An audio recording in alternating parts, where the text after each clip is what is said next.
Alright guys, well, we got set up this morning and there was no birds calling. We just sat, put the decoys out and waited them out. I didn't get much footage because there wasn't really much to record, but one bird started gobbling over this way, so we set up right here, started calling them.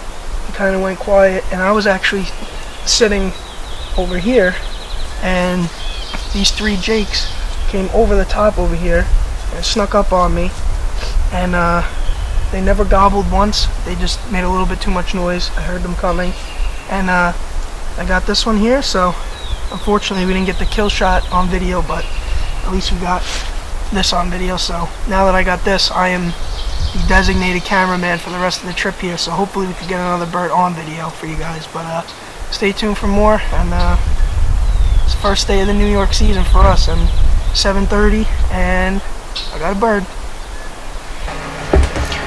Alright guys, so due to my lack of footage in the woods, I decided to turn this video into a hunt and cook video. So we're going to start off here. We're going to be making a simple but really tasty wild turkey recipe. So first thing you're going to want to do is you're going to want to breast out your bird, which I have my breast here. And as you can see on the breast, there is your main breast, and then you have this underlaying like second breast kinda. That's like pretty much your tenderloin of the turkey. So you're going to want to remove that first into a whole separate piece.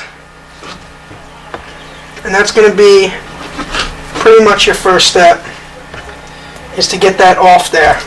I pretty much just rinse mine off with water and then put it right on ice and let it cool for I shot this turkey 2 days ago. We're still up here at deer camp, so we have a very minimalistic kitchen here. So, but there you go. You're going to want to remove that piece of the breast right out first.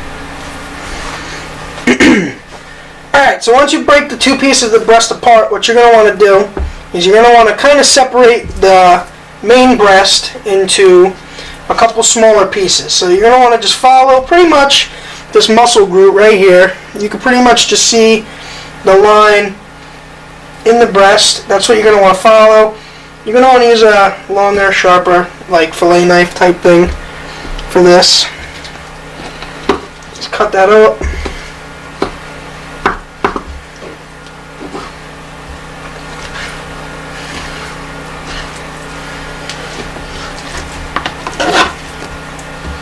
There you go.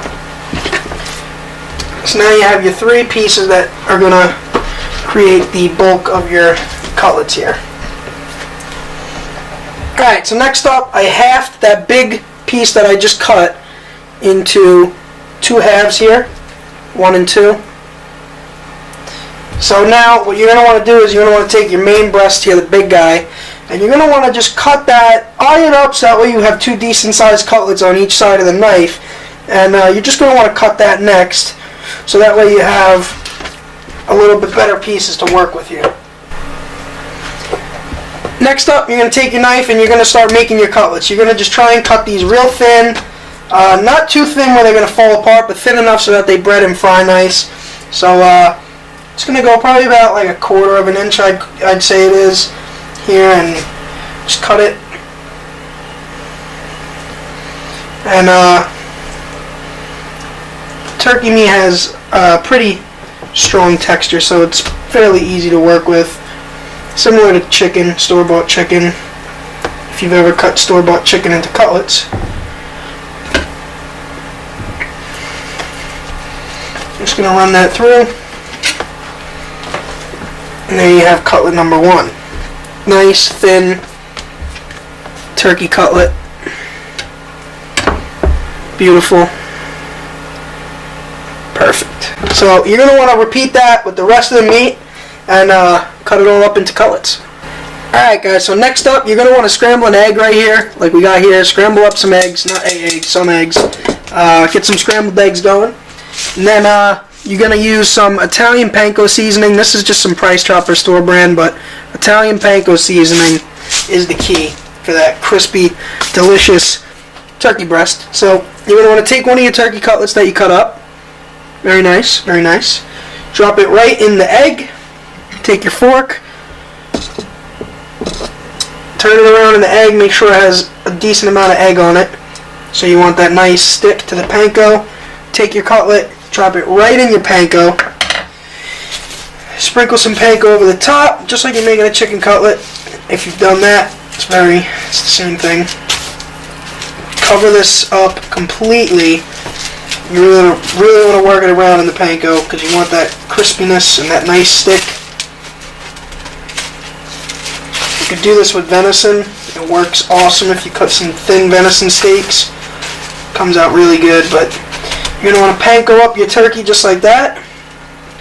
It's going to look like that, and then you're going to want to lay it on another clean plate, and then repeat the process with your next cutlet. You take the cutlet, put it in the egg. Don't drop it in the egg. Take it out of the egg into the panko. And you're just going to do that for all your cutlets. Really just move it around in there. And you don't want to put too much panko in the dish at once. You want to do like enough to do 2 cutlets at a time and then refill it because they get like sticky and eggy, and you don't want to waste a whole bunch of panko at once. You're going to want to preserve it, or else you're going to end up using more than you really need to. Cover that turkey breast up completely. Make it look nice and good. And there you have it.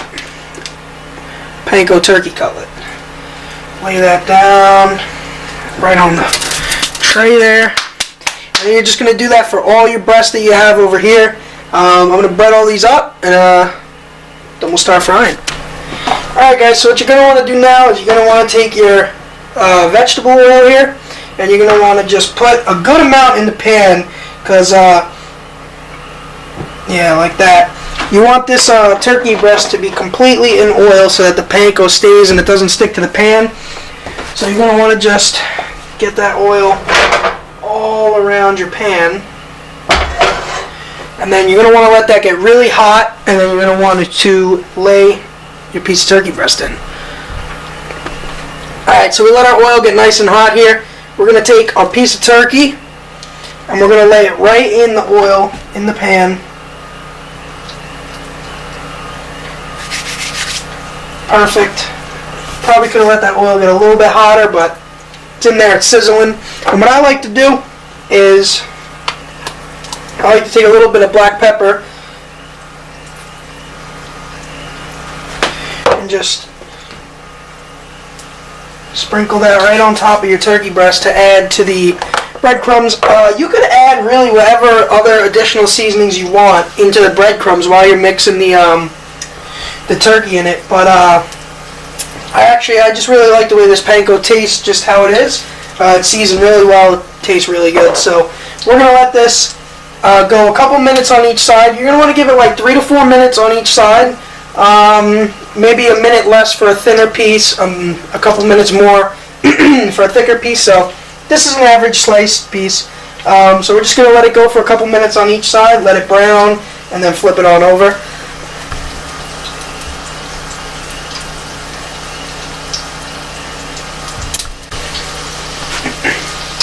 Alright, so he's been going for a couple minutes on the side. We're going to take him, turn him over there. Looks real good. Panko's browning. We'll give this side a couple minutes, and then we'll flip it once more on each side to give it that last browning.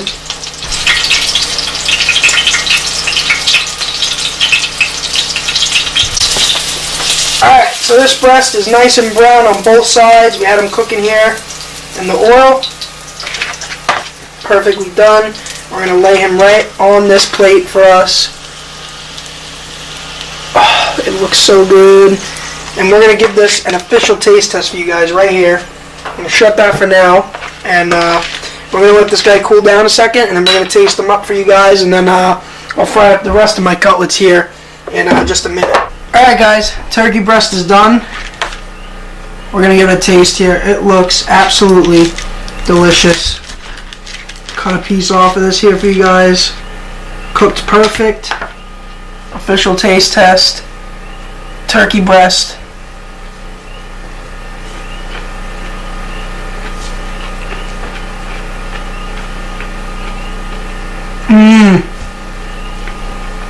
It's cooked perfect. It tastes so good. I need another piece.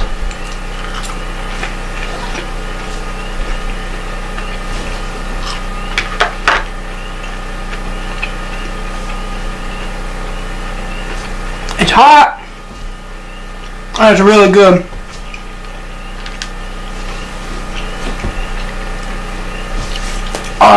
So this is one of my favorite turkey breast recipes. It's simple, it's delicious, it's easy to make, and it's really good. So it wasn't the hugest bird, but they all taste good on the table. So turkey breast panko cutlets are beautiful. They're so good.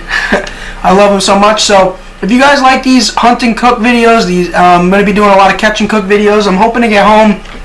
Fluke season's opened up, so when we get home this week, hoping within the next couple weeks I'm going to try and do some fluking. So hopefully we can catch some fluke, do some catch and cooks with them. We're going to try and catch some striped bass now.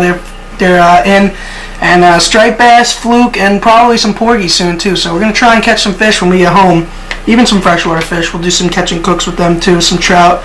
But that is going to be it for the turkey video. I didn't get a bunch of footage because the turkey season up here was really, really bad.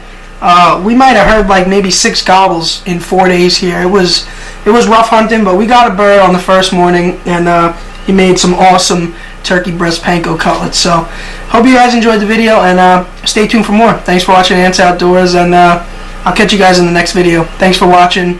Drop a comment, like, subscribe, all that good stuff, and like I just said, I'll see you guys in the next video, and in the meantime, I'm going to eat some more turkey.